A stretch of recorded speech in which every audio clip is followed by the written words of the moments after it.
I have made this Indian flag for Republic Day. It's very beautiful, no? Our pride, and it's very beautiful with tricolors, and it has a flag on it, our Indian flag. It's so beautiful and it's so easy to do also. Today in this video I'll tell how to do this national flag. Okay, so let's go to the process. So this is a cardboard and I have sticked tricolors on that, our national flag tricolors. Okay, so I have sticked to the cardboard. So this acts as a base to our flag. So these circles are made up of thermocol sheets.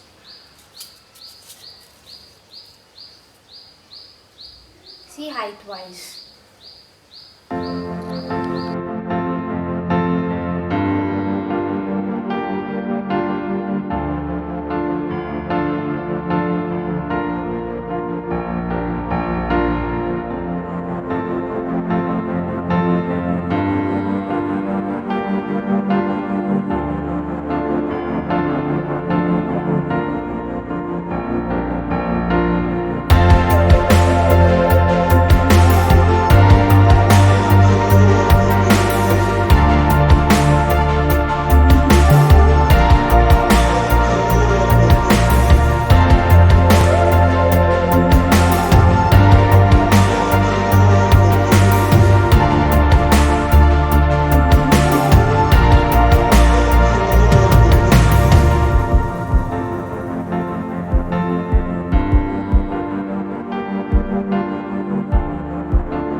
process how to make this Indian flag. It's so easy, no? So I hope you guys like this video. Do like, share, comment and subscribe to our channel. Shiny Wonders. Bye bye.